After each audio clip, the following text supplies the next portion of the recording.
Seigneur est arrivé, venu dans ta vie, frères et sœurs, tu ne peux pas me dire que ta vie ne peut pas marcher, c'est impossible.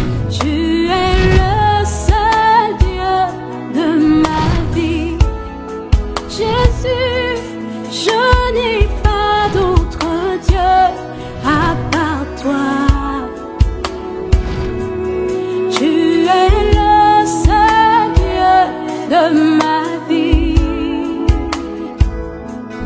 Je m'abandonne à toi, à ta volonté.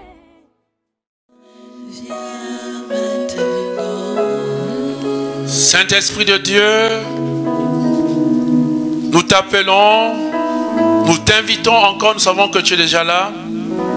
Mais vraiment, viens maintenant avec plus de puissance et grande gloire, afin que Jésus soit reconnu comme Seigneur et Sauveur de nos vies, que le Père soit élevé puissamment dans nos vies, dans nos cœurs, qu'il soit reconnu comme Abba Père, comme Adonai, comme El Shaddai, comme Yahvé Jireh, comme Yahvé Tsidkenu, comme El Elyon, comme Yahvé El Roi, comme Yahvé Naka. Oh cher Saint-Esprit de Dieu, je confesse ta présence, je la bénis, je la glorifie. Toi jadis tu as parlé par les prophètes. Toi qui es Dieu, donc tu es le même. Hier, aujourd'hui tu n'as pas changé. Je te prie Esprit Saint maintenant de parler par ma voix. Fasse que je sois un prophète, fasse que je sois un docteur, fasse que je sois un enseignant, Esprit Saint, afin de relâcher des logos et des rémants pour la gloire de Dieu le Père, Fils et Esprit Saint. Saint-Esprit de Dieu, envahis, envahis, envahis, envahis partout maintenant où le son de ma voix est perçu. Quel soit le cri de l'ange ce soir, quelle soit la trompette qui annonce le salut, la restauration de vie, qui annonce la guérison, la libération, au Saint-Esprit de Dieu, que par le son de ma voix, visite maintenant les personnes qui m'entendent.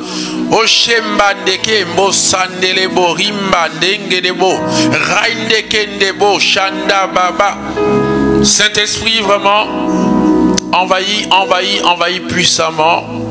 Prends le contrôle de mes pensées, prends le contrôle de mes gestes, prends le contrôle de maintenant les oreilles, le cœur de chacun maintenant. Sois toi-même qui va maintenant, Esprit Saint, conduire ce temps d'enseignement. Je te bénis au nom de Jésus et je dis gloire et je dis merci pour toutes les vies qui vont être visitées, restaurées, délivrées, libérées, guéries. Au nom de Jésus, nous avons prié et nous disons tous Amen, Amen, Amen. Frères et sœurs, nous avons donc depuis hier repris donc, pour ceux qui n'étaient pas là, l'école du souffle de la Roua, cette école en ligne. Nous avons donc abordé les questions eschatologiques dans ce mois justement où l'Église nous invite à justement méditer sur la mort, sur la fin des temps, sur l'eschaton, sur le purgatoire, sur la rétribution, sur les âmes en purgatoire. Et nous avons commencé avec la question du purgatoire. Donc je voudrais résumer rapidement et ajouter quelques éléments qui n'ont pas été dits hier afin de mieux éclairer encore nos intelligences. En même temps, je voudrais aborder la question ce soir de la seconde mort, le jugement dernier, la rétribution. Pour revenir sur le purgatoire, nous avons dit ceci hier. Selon la tradition de l'Église, le purgatoire est un lieu de purification. Et la théologie actuelle, notamment avec le saint pape Jean-Paul II et le cardinal Ratzinger, notamment pape Benoît XVI, sont allés au-delà. On dit que le purgatoire est encore au-delà, plus qu'un lieu. Il est une condition de vie Il est un état mystique ou spirituel, d'accord? Un processus de transformation qui nous rend aptes, d'accord, à la vie éternelle, à la vie avec Dieu, à la vision béatifiante, au paradis en d'autres termes, pour dire simplement. Et je vous invite à consulter notamment le catéchisme de l'Église catholique, les numéros 1030 jusqu'au numéro 1032 pour la question. Et nous avons aussi ajouté ceci, que bibliquement, dans la forme, il n'y a pas le mot purgatoire. Dans le fond, les textes, d'accord, bibliques, d'accord, parlent de purgatoire. Donc, le purgatoire est une réalité biblique. Et nous avons pour cela vu les textes, notamment par rapport au livre de Lévitique, sur le plan sacrificiel, des sacrifices, Lévitique 22,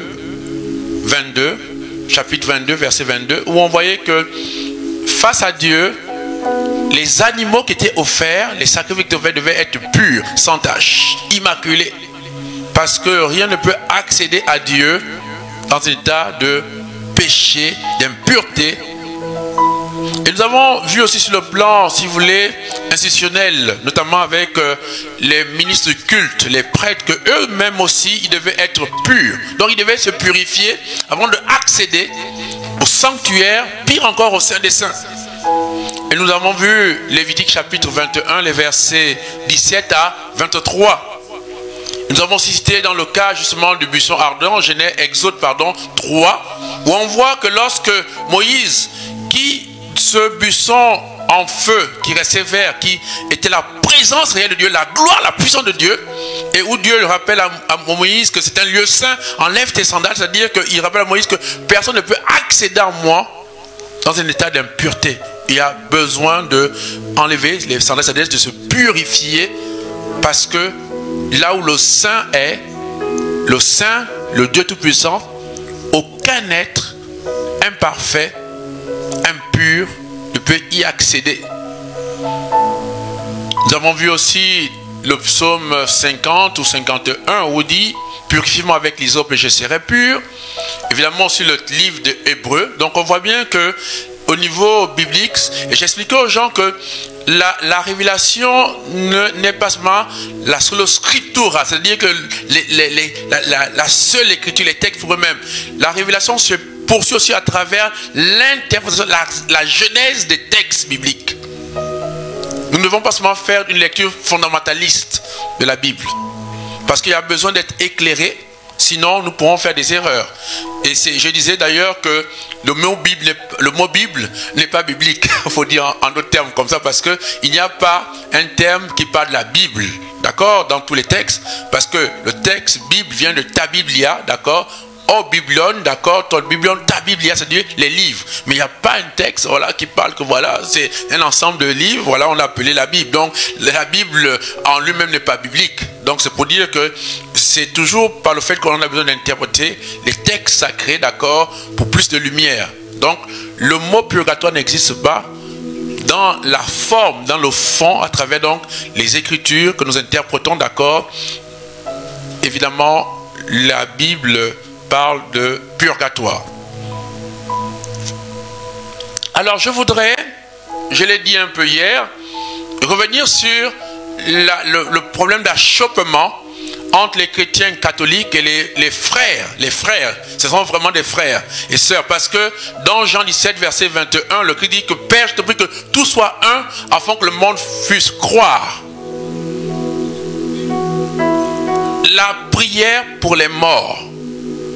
Il y a certains frères et sœurs de d'autres confessions religieuses qui estiment qu'on ne doit pas prier pour les morts, et que même que en fait la prière des morts n'est pas biblique, elle est une invention de l'Église catholique. Quand bien même aujourd'hui je vois qu'il y a beaucoup d'églises protestantes notamment qui maintenant prient pour les morts, et même j'ai vu les musulmans prier pour les morts. Il suffit de voir lorsque le feu président Omar Bongo est mort, il y a eu un culte dit écuménique, mais en fait un culte interreligieux où on a vu et les églises du réveil et les musulmans prier. Donc vous voyez même qu'il y a une espèce de contradiction dans ce qu'ils disent. Mais qu'à cela ne tienne, je vais vous démontrer qu'en fait, la prière pour les morts n'est pas d'origine chrétienne.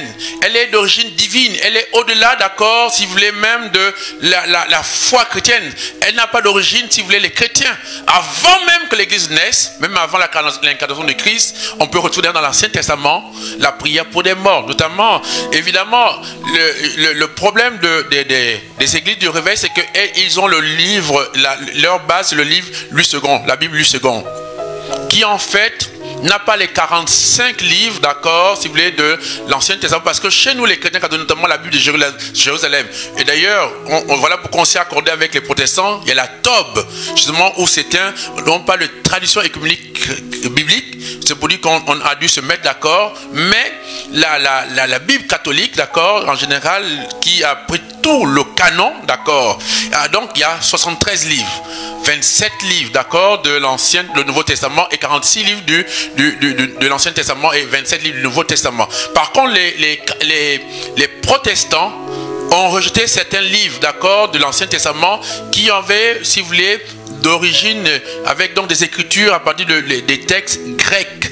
Parce qu'ils estimaient que l'Ancien Testament, il ne peut pas avoir des livres écrits en grec. Donc, ils ont simplement gardé les livres qui étaient écrits en hébreu. Et donc, voilà pourquoi le second livre de Maccabée n'existe pas chez certaines frères dans leur Bible. Mais le canon, d'où naît d'ailleurs avant même la Bible protestante, parce que la Bible, avant même le fait qu'ils ont enlevé les textes, d'accord, si vous voulez, sacrés, à partir des écritures, dans l'Ancien Testament avec des écritures grecques, écrites en grec, dans le second livre des Maccabées qu'ils ont retiré, Maccabée chapitre 12, les versets notamment 40 à 42, on peut même dire 40 à 46, on voit justement de manière claire que le peuple d'Israël va dans le combat. Et puis voilà que justement, parmi les Israélites tombés au front, d'accord, et quand ils viennent ramasser les corps, d'accord, de leurs frères, ils découvrent que dans certaines tuniques, il y avait donc des fétiches, des idoles, des objets, d'accord, idolâtriques.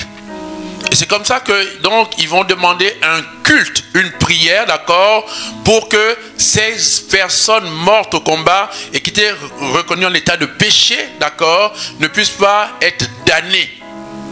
Donc on voit déjà de manière claire dans 2 Maccabées, chapitre 12, les versets 40 à 46, la prière, le culte pour les défunts. Mais qu'à cela ne tienne, alors si c'est vrai qu'ils n'ont pas reconnu le livre de Maccabées, mais nous avons en commun le livre de la Genèse. Et nous voyons dans Genèse chapitre 50, les versets 10. Genèse chapitre 50, les versets 10. Là, nous voyons de manière aussi claire déjà les traces, d'accord, de la prière pour les défunts, un culte pour les défunts. Et encore aussi d'ailleurs dans Nombre chapitre 20, les versets 29. C'est pareil, là encore, on voit un culte, une prière pour les défunts. Donc c'est pour dire que la prière pour les défunts n'est pas une invention, d'accord, des chrétiens catholiques. Et d'ailleurs, j'aimerais dire à quelqu'un, qui sommes-nous pour prétendre que, au-delà de la mort physique, Dieu ne peut pas faire miséricorde à nos frères qui sont partis? Comment pouvons-nous limiter? Que savons-nous de Dieu? Jusqu'où va l'amour de Dieu? Dieu est amour. Alors, qui sommes-nous pour juger ce qui se passe au-delà? Qu'est-ce que nous savons de l'amour de Dieu, frères et sœurs? Dieu est miséricordieux. Il peut faire miséricorde. Même, et c'est pour cela que dans l'Ancien Testament, ils sont bien rendus compte que même au-delà du fait que quelqu'un soit mort physiquement, Dieu est capable pour certaines personnes qui ne l'ont pas rejeté sur terre, mais qui ne sont pas parfaits, d'accord, purs, d'accord, et donc qui ne peuvent pas accéder directement au ciel, à l'éternité. Donc, Dieu est capable de les purifier, de faire miséricorde, d'accord, et leur permettre d'accéder à la vie éternelle.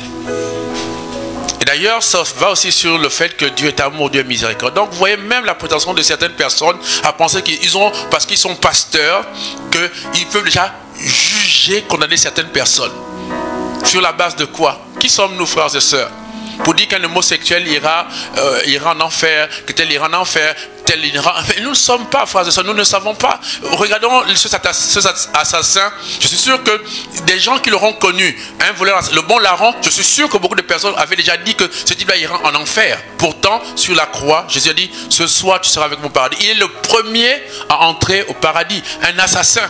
Donc qui sommes-nous? Là aussi, faisons très attention. Nous sommes des serviteurs inutiles, nous n'avons pas le droit de juger. Seul Dieu est juge, frères et sœurs. Et la miséricorde de Dieu va au-delà de ce que nous pouvons imaginer. Donc arrêtons de condamner, de juger des gens que nous ne savons même pas. Il y a ce qu'on appelle la destra et la dintra. On voit des choses à l'extérieur des gens, mais on ne sait pas quelle leur vie est là avec le Seigneur. Qui sommes-nous? On ne peut pas juger de ces personnes-là.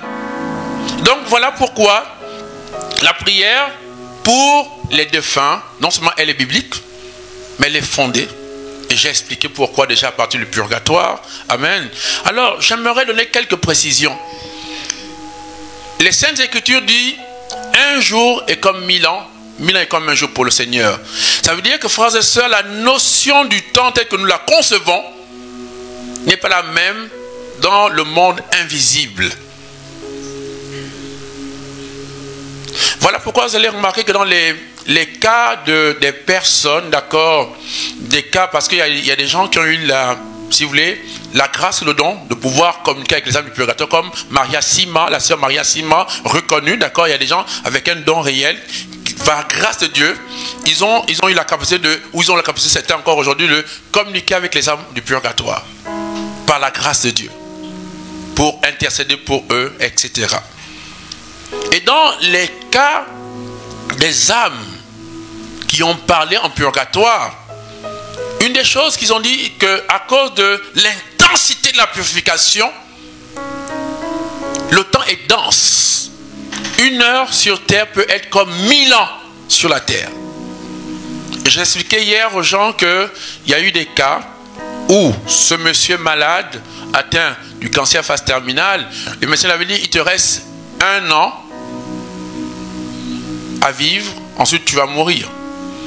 Et lui, un homme vraiment vieux, de grande prière, il a demandé au Seigneur, écoute Seigneur, je veux que tu écourtes mes souffrances. Et l'ange, Dieu envoie un ange chez ce monsieur, il lui dit, écoute, Dieu te donne la possibilité soit de mourir maintenant et faire 3 jours au purgatoire, ou de faire 1 an de souffrance sur la terre et tu vas directement au ciel. Parce qu'effectivement, frères et sœurs, certaines personnes, à cause des conditions dans lesquelles ils vivent de souffrance par la maladie, passent déjà leur purgatoire sur la terre en fait. Et ces personnes-là, Dieu, par grâce de Dieu, à cause de la souffrance qu'ils ont vécue déjà sur terre, peut directement accéder au ciel. Parce que leur maladie, leur souffrance, leur martyre sur la terre servent comme de purification déjà sur la terre. Alors voilà que quand il va au ciel, il meurt, il est exaucé. Au bout de 1 heure sur la terre, et dans le monde invisible, donc dans le monde de ce que j'appelle les vivants de l'invisible, il dit à l'ange, tu m'as trompé.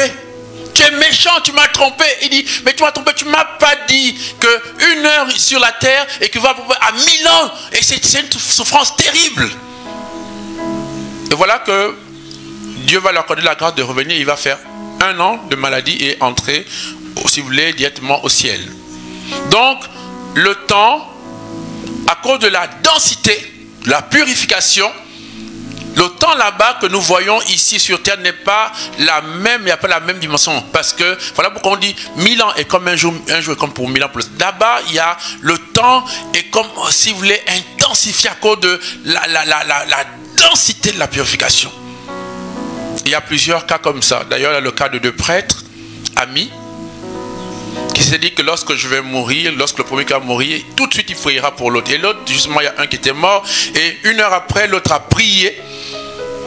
Et l'autre lui est apparu pour lui dire merci, mais il était fâché en disant, mais pourquoi tu as attendu 1000 ans avant de prier pour le repos de mon âme, pour que j'accède au ciel? Et il lui a dit, non, je n'ai pas, ton corps est même encore chaud, il est encore tout chaud, parce qu'on ne t'avait même pas encore mis dans le froid de la morgue.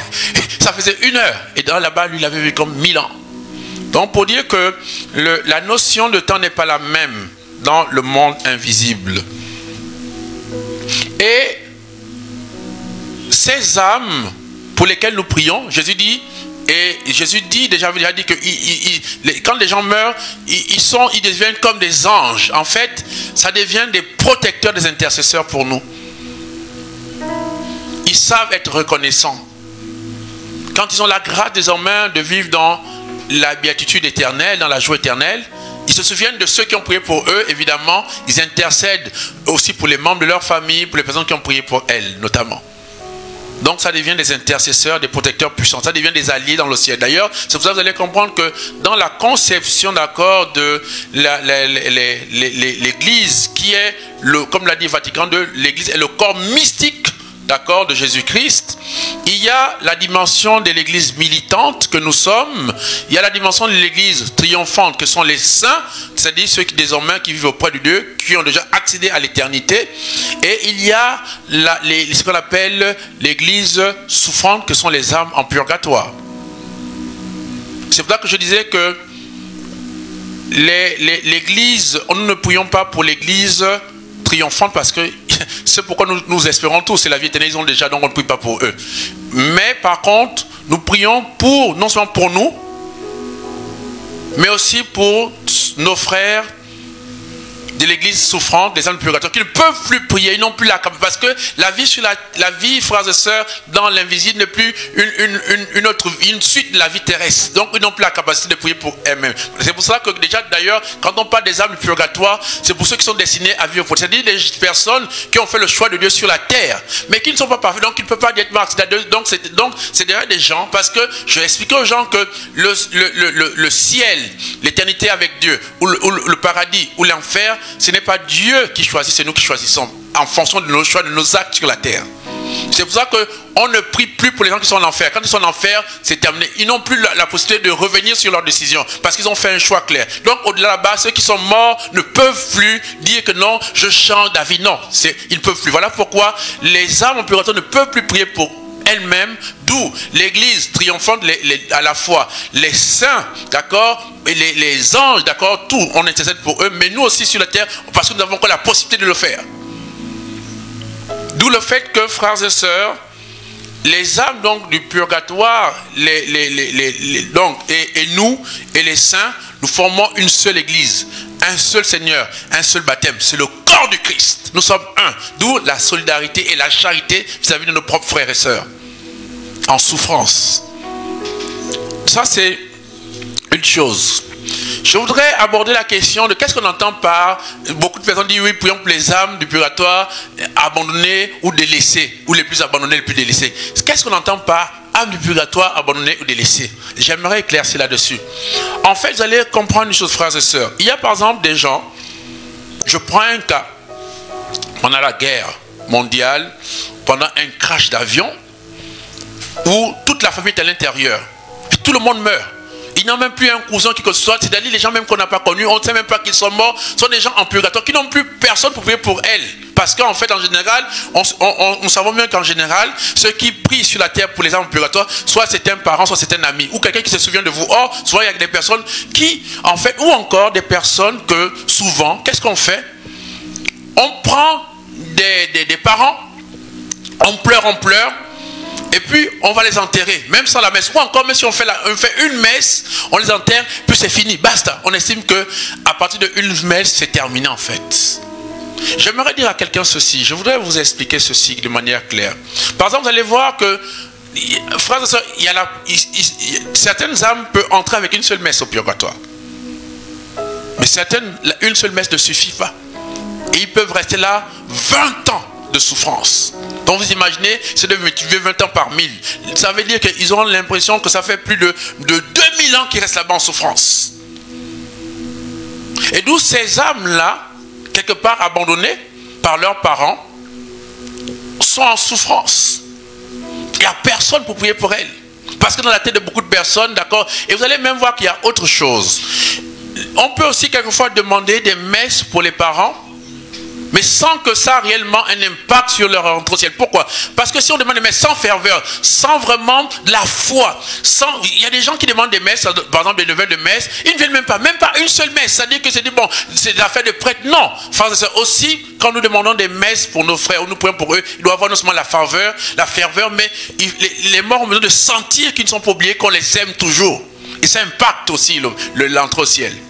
Parce qu'il y a des gens, effectivement, c'est ça aussi les âmes ont abandonné, parce que le simple fait de dire, bon, je demande à la personne pour le, mais sans aucune conviction, ils ne croient même pas en Dieu, il n'y a aucune faveur. Quelquefois même une seule messe, ils ont demandé les messes, mais ils ne viennent jamais. C'est-à-dire que c'est comme si c'était un déchet, bon, faites votre affaire là, vous voyez, ça aussi, quelquefois ces messes n'ont pas d'impact sur les personnes. C'est pour ça qu'elles sont abandonnées, parce que dans les messes ou les prières, il doit y avoir de la faveur, de la ferveur et de l'amour pour ces personnes. Sinon, elles se sentent abandonnées justement. Et donc, c'est aussi ça, les cas des âmes, qu'on appelle les âmes abandonnées. Alors, quelles sont les prières pour les âmes du purgatoire que nous devons faire? Évidemment, il y a les célébrations eucharistiques, les messes qu'il faut demander. Il y a, et là, gloire à Dieu pour l'église catholique, je suis fier d'être catholique. Parce que certains ne réalisent pas la puissance de la messe. Jésus a dit, faites ceci en mémoire de moi. La messe est un lieu de puissance, frères et sœurs, pour la miséricorde de Dieu, pour nous-mêmes, pour les âmes, les fidèles. C'est le sacrifice de la croix que nous renouvelons. Ensuite, frères et sœurs, il y a le chapelet, le rosaire, qui est une prière efficace, puissante. Là encore, gloire à Dieu pour nous les chrétiens catholiques, parce que certains ne se rendent même pas compte. D'ailleurs, vous allez voir tout à l'heure, je vais vous dire que en général, les âmes en purgatoire, la période de la grâce, parce qu'on a lu à travers les témoignages de certaines âmes qui sont venues parler, la grande période en général, les âmes entrent au purgatoire, c'est la période généralement de Noël, décembre. Et généralement, les deux êtres qui prennent les âmes pour les faire accéder à l'éternité, il y a la Vierge Marie, il y a Saint Michel Archange. Ça, c'est des témoignages qu'on a reçus des âmes qui ont parlé en purgatoire. Alors, il y a la messe, donc le chapelet. Il y a le jeûne, on peut jeûner pour les âmes en purgatoire, faire des sacrifices, faire des aumônes de charité.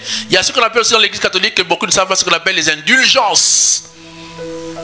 Les indulgences. Donc on peut faire un acte de charité, on peut faire un jeûne, on peut dire Seigneur voilà, j'offre ça, j'offre cet acte de charité, cet acte d'amour, cette aumône en vue pour telle personne.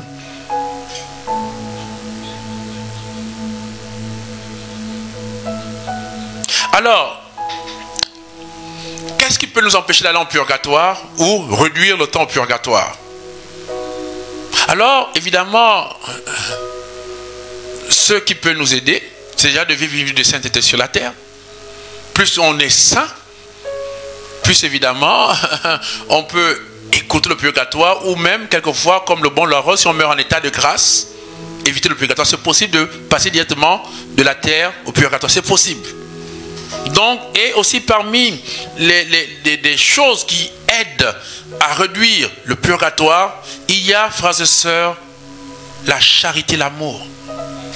La rancune est une des péchés, la haine est une des choses qui mettent les gens longtemps au purgatoire. C'est pour ça que vous voyez, Dieu est amour, frères et sœurs. Dieu est amour. Il y a un témoignage d'une dame qui est restée longtemps, qu'elle est à la messe tous les jours. Mais une femme pieuse. Et puis là, elle vient demander, elle vient à me demander, supplier qu'on prie pour elle. Puis elle dit, mais comment c'est possible que toi, la femme pieuse, tous les jours à la messe, c'est pas possible. Et là, le Seigneur met dans le cœur quelque chose. Donc, on demande à la dame en question, mais tu avais de la haine pour quelqu'un? Elle dit oui. Quand je suis morte, ça faisait 5 ans. Je ne dormais plus avec mon mari, on ne couchait plus ensemble. J'étais en colère parce qu'il m'avait trompé. Donc je ne lui ai jamais pardonné cela. Je suis mort avec la colère, la haine dans mon cœur. Donc à cause de cette colère, frères et sœurs, voilà que cette dame pieuse, le genre quand on dit on meurt directement au ciel, à cause de la haine vis-à-vis de son mari qui l'avait trompé, elle n'était pas rentrée au ciel. Donc c'est pour dire que, frères et sœurs, Quand on parle que Dieu est amour, c'est pas de la blague. S'il y a une chose, frères et sœurs, qui nous permet de réduire, même quelquefois qui peut nous amener à entrer directement en purgatoire, frères et sœurs, il y a vraiment, notre cœur doit être un cœur rempli d'amour et de charité.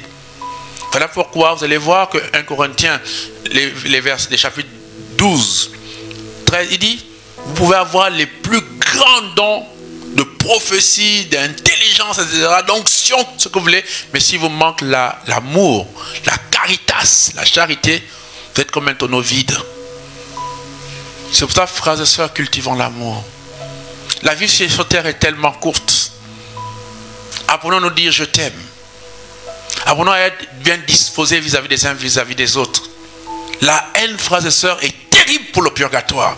C'est vraiment quelque chose qui fait durer et qui intensifie la souffrance du purgatoire. D'où, frères et sœurs, apprenons à nous pardonner les uns des autres. Nul n'est parfait. Jésus sur la croix, voyez Jésus sur la croix, en mourant, il dit, Père, pardonne-leur car ils ne savent pas ce qu'ils font. Parce que Jésus est mort, il savait que tu ne peux pas aller avec un cœur rempli de colère, de haine, ça va te bloquer pendant longtemps. Frères et sœurs, apprenons à nous pardonner. Apprenons à nous pardonner. Le demain ne nous appartient pas. Évitez de dormir avec, voilà pourquoi on dit éviter de dormir avec la colère, la haine dans le cœur, parce que tu peux mourir pendant le sommeil. Et cette chose-là, mon frère, est terrible. Donc la charité, l'amour, aimons-nous vivants. Aimons-nous vivants. Apprenons à nous dire je t'aime, tu me manques, bonjour, comment tu vas. Soyons disposés et sachant que nul n'est saint, nul n'est parfait, sinon Dieu. Même celui qui t'a trompé, t'a fait du tort, tu n'es pas meilleur que lui. Tu n'es pas meilleur que lui, frères et sœurs. Le pardon, l'amour, c'est une chose très très importante, frères et sœurs. Évidemment, il y a aussi la repentance. Vous voyez, regardez le bon larron sur la croix, c'est très intéressant. Qu'est-ce qu'il dit exactement au Seigneur? Il dit, pendant que l'autre parle au Seigneur avec jactance, avec orgueil, il dit, mais comment tu peux parler à Dieu comme ça? Toi et moi, c'est normal qu'on soit sur la croix crucifié, avec tout ce que l'on a fait, tous les péchés que l'on a. C'est normal pour nous, on le mérite. Mais lui, non, il est le saint, il est l'innocent. Et à cause de sa repentance, le Seigneur lui dit, ce soir, tu seras avec moi au paradis. Donc la repentance, frères et sœurs, la reconnaissance de nos péchés. C'est pourquoi, vous voyez, frères et sœurs, il y a une chose qui m'attriste ces derniers temps. Les chrétiens ne savent plus aller vers le sacrement de la réconciliation, le confessionnal. Il y a une chose dans l'église qui est terrible, c'est qu'on nous a enlevé les confessionnaux. Les confessionnaux est déjà un signe qui invitait à la confession. Et de plus en plus, les gens, je vois des jeunes, après les sacrements, même les adultes, 1 an, 2 ans, 10 ans, ils ne se confessent pas. Alors que les saints se confessaient tous les jours, frères et sœurs. La repentance. L'église n'est pas née avec les onctions.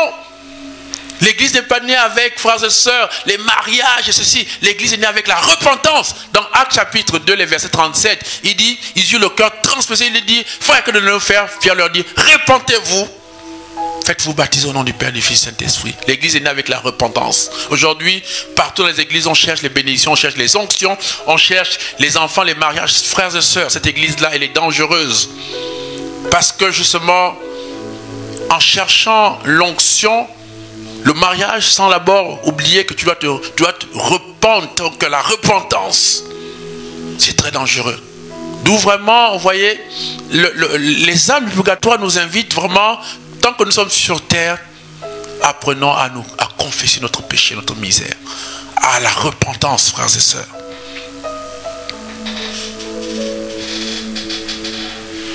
C'est pour cela que je disais aux gens, pendant que nous sommes vivants, apprenons, frères et sœurs, à poser des actes de charité déjà. Apprenons à nous rependre, la repentance. Apprenons à préparer notre purgatoire, ou au moins notre mort. Demandez à Dieu, pas seulement pour les âmes qui sont mortes, mais même déjà vous pouvez déjà demander au Seigneur, quand je vais mourir, Seigneur, je veux mourir en état de grâce comme le bon larron. Donc le mois de novembre, c'est aussi le mois pour prier pour nous-mêmes. Tant que nous avons la grâce, parce que quand je serai au purgatoire, je n'aurai plus la possibilité de prier même pour moi-même. Alors pendant que tu es encore vivant, apprends à prier aussi pour toi. Je vois les gens demandent beaucoup de messes pour les défunts. Gloire à Dieu, c'est très bien, frères et sœurs. C'est de la charité, c'est de la solidarité vis-à-vis de nos frères. Mais n'oublie pas toi aussi que tant que tu es vivant, quand tu peux encore prier pour toi, prie pour toi. Et sois charitable.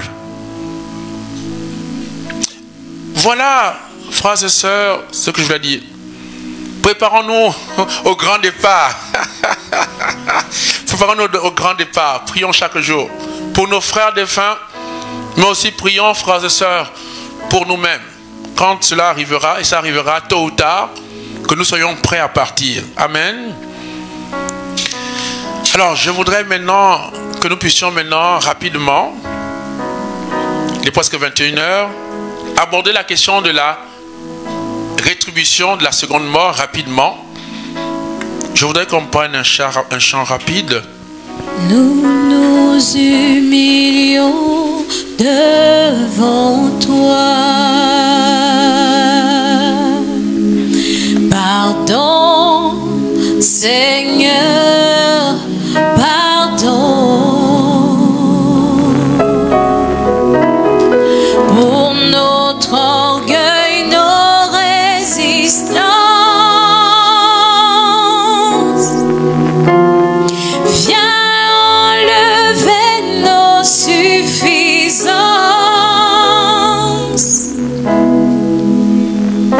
et chasser notre arrogance.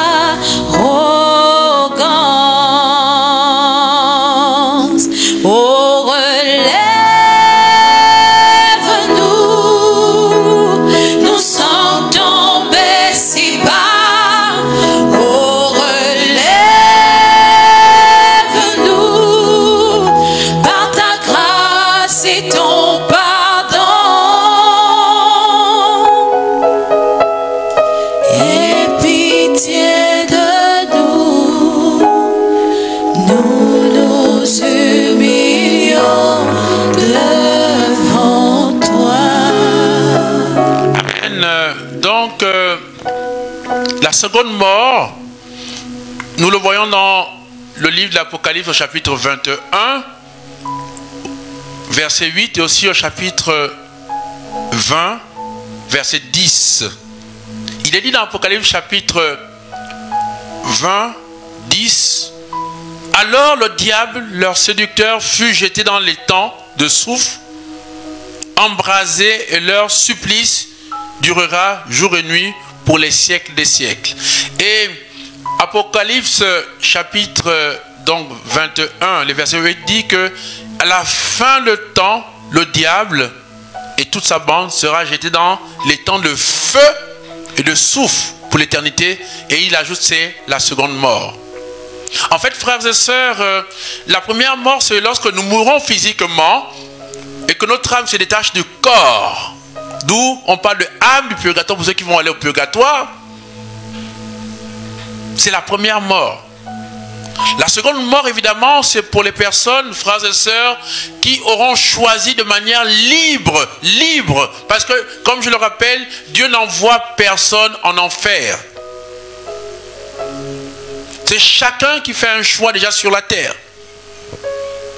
Et donc, quand il meurt, en fonction des choix que tu as faits, évidemment, il y aura la seconde mort pour toi, qui est, comme dit Apocalypse 20, 10 ou Apocalypse d'encore 21, 8, ils seront jetés dans les temps de soufre, de feu et de soufre pour les siècles des siècles. C'est la seconde mort. En d'autres termes, l'enfer et la seconde mort. Et je rappelle, frères et sœurs, c'est que nous ne prions pas, quand nous prions pour les morts, les défunts, nous ne prions pas pour les gens qui sont en enfer parce qu'il est trop tard. Il n'y a plus rien à faire pour eux. Ce n'est pas la peine de prier comme pour Satan. On ne prie pas pour les gens en enfer, les âmes damnées, ni encore pour Satan. Ça ne sert à rien. C'est du gaspillage parce que dès qu'ils sont damnés, c'est pour l'éternité. Il n'y a plus de rémission pour eux. Parce que sur terre, nous faisons un choix clair, délibéré. Et d'ailleurs, l'enfer, c'est à cause du libre arbitre. La chose la plus scandaleuse, la plus extraordinaire que Dieu a pu faire, c'est qu'il a créé des êtres libres, les êtres capables de lui dire, Seigneur, je ne veux plus de toi. C'est extraordinaire et c'est fou. Nous sommes des êtres libres, une liberté créaturelle, mais une véritable liberté. Dieu n'oblige personne, Dieu ne possède pas les gens. Dieu laisse chacun le choix d'être avec lui ou de ne pas être avec lui. De ne même pas le reconnaître, même d'être indifférent. C'est un choix libre.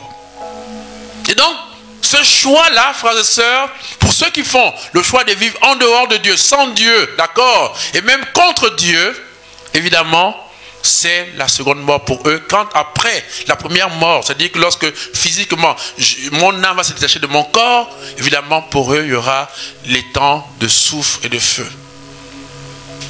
Et ça, il n'y aura plus rien à faire. Voilà pourquoi quand on parle de la prière pour les défunts, ce n'est pas pour ni les démons, ni Satan, ni les âmes damnées. C'est pour les âmes en purgatoire. C'est-à-dire des gens qui ont choisi Dieu, mais à cause de leur péché, à cause de ce choix qui n'est pas parfait, d'accord, ils ont besoin de purification. Donc ça doit être clair. C'est ça que nous appelons la seconde mort. Alors nous allons voir, frères et sœurs, que, évidemment, qui dit seconde mort, dit pour toute personne quand nous mourrons, on appelle la rétribution. Ça veut dire que, frères et sœurs, à la fin, nous serons jugés en fonction de nos actes. Il y aura un jugement. Et nous le voyons, frères et sœurs, dans Matthieu au chapitre 25. Je fais la lecture rapidement. Nous allons aller rapidement. Nous allons prier, d'accord, ça va aller rapidement. Nous allons approfondir la thématique demain, d'accord. D'où on voit dans Matthieu chapitre 25, notamment à partir du verset 31, il est dit, quand le Fils de l'homme viendra dans sa gloire, qu'on appelle la parousie, d'accord, escorté de tous les anges, alors il prendra place sur son trône de gloire. Devant lui seront rassemblées toutes les nations. Il séparera les gens les uns des autres. Tout comme le berger sépare les brebis des boucs. Il placera les brebis à sa droite, les boucs à sa gauche. Alors le roi dira à ceux de droite, venez les bénis de mon Père. Recevez l'héritage, le royaume qui vous est préparé depuis la fondation du monde. Car j'ai eu faim, etc. Et la suite, on dit dans le verset, frères et sœurs, je vais rapidement devant, d'accord. Il est dit par la suite, alors il dira encore à ceux de gauche, allez loin de moi, maudits dans le feu éternel. Il y a un feu, frères et sœurs, éternel. C'est la même, comme Apocalypse le décrit, donc les temps, d'accord, de feu et de souffle. Donc il y a véritablement un feu. L'enfer est un feu. Pas comme pour le purgatoire, un feu de purification, mais un feu de souffrance, de punition. Alors il ajoute en disant ceci, alors allez-vous loin de moi, car j'ai eu faim, etc. Et il va plus loin en disant, frères et sœurs, alors il leur répondra, en vérité, je vous le dis, dans la mesure où vous ne l'avez pas fait à l'un de moi, et ils s'en iront ceux-ci à une peine éternelle, et les justes à la vie éternelle, frères et sœurs. On voit, frères et sœurs, qu'ici, là, nous serons jugés sur nos actes, notamment sur la charité. J'avais faim. D'où je parlais tout à l'heure, j'insistais sur la charité. Donc, il y aura vraiment un jugement. Un jugement en fonction des choix, des actes posés sur terre. Et donc, le juge,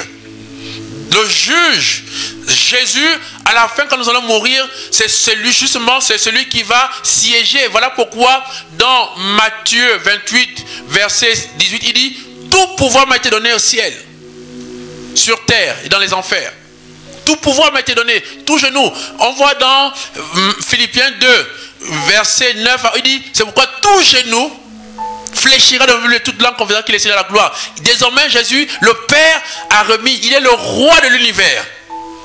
Donc c'est celui qui va juger. Donc avant même d'aller en enfer, il va avoir un jugement, une rétribution, d'accord. Chacun sera jugé en fonction des actes qu'il aura posés.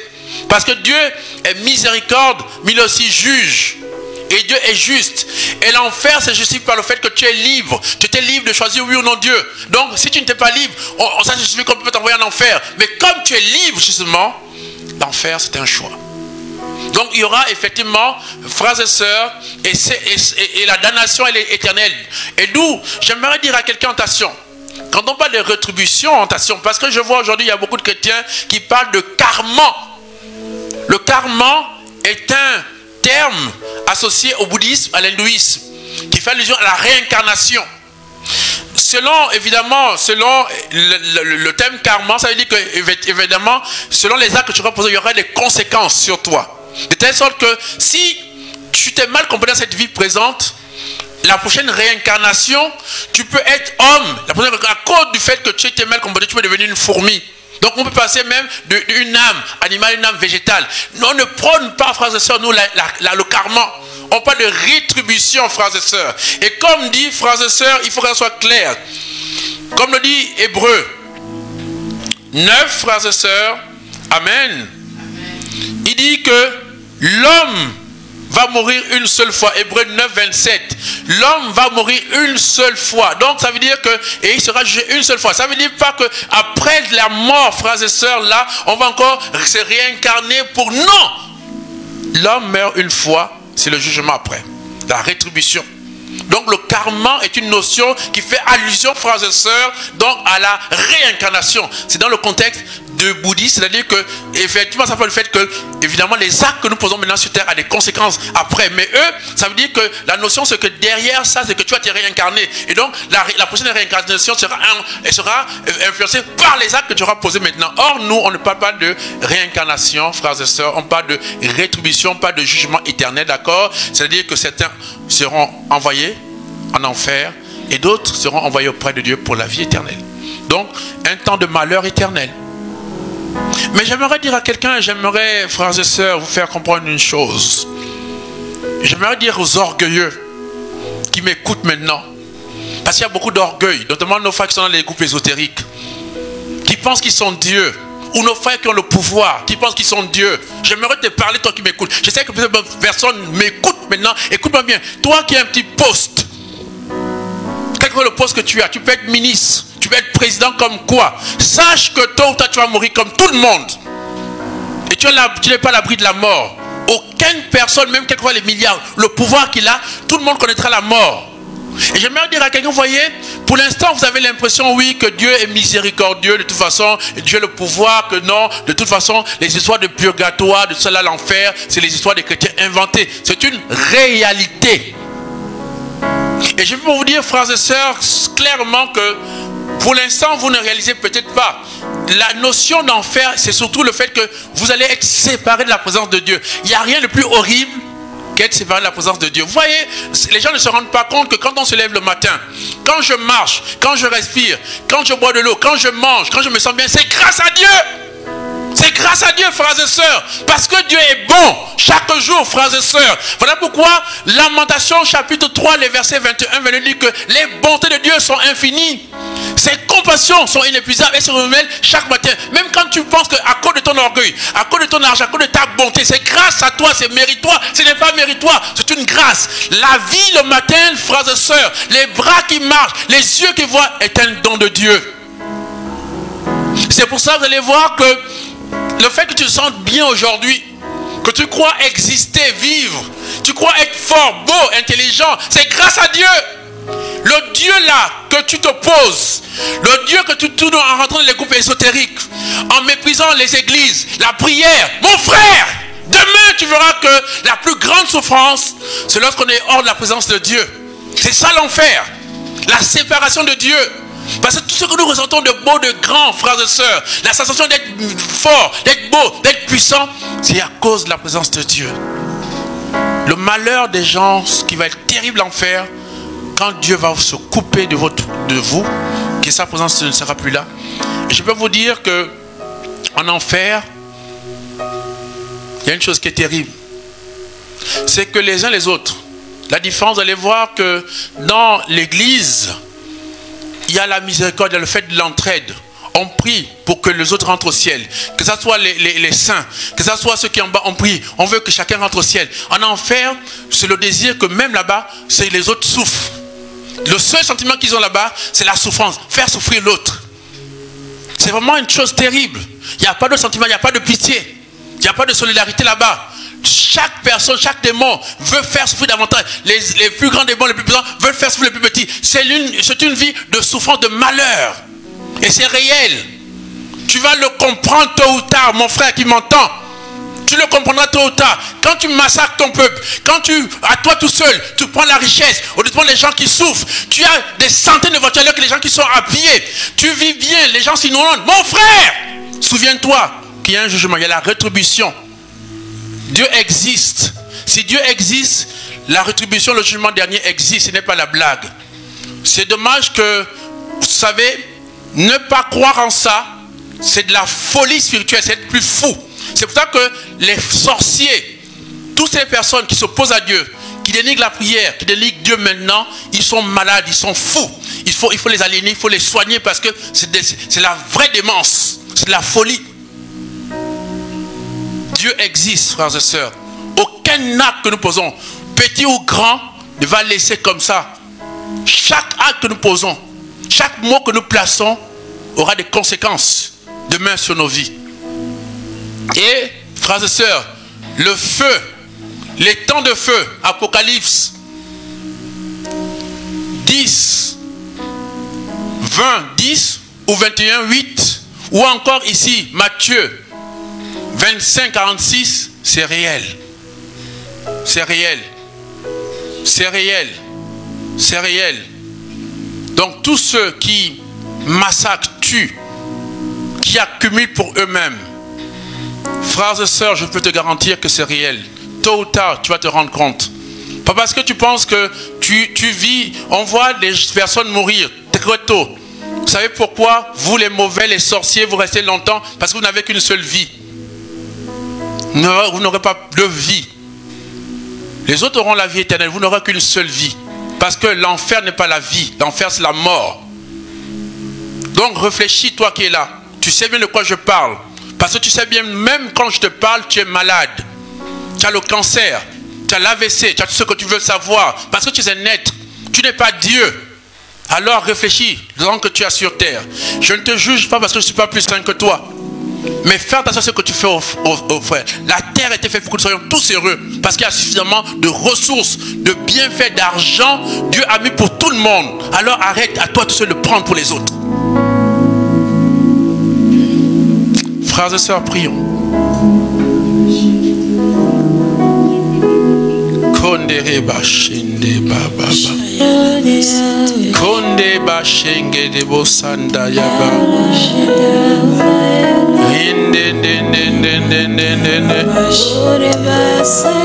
Ramba ile boshanda rima sonde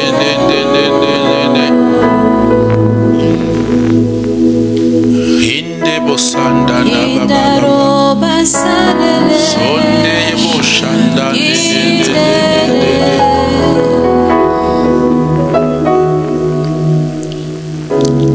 Seigneur notre Dieu, nous demandons, Seigneur, la grâce et la repentance. Je prie, Père, ce soir, pour que tu mettes, Seigneur, dans les cœurs la repentance. La conscience, Seigneur, de l'enfer, de la rétribution du jugement dernier.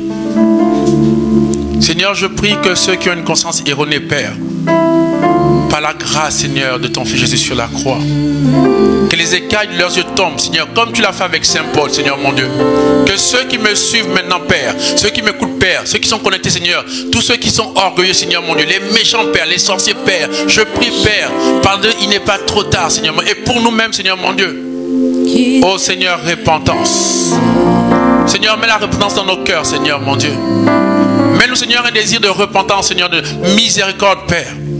Il n'est pas trop tard, Seigneur mon Dieu. Seigneur, tu nous connais, Seigneur, sans toi nous ne sommes rien. Oh Père, nous te supplions.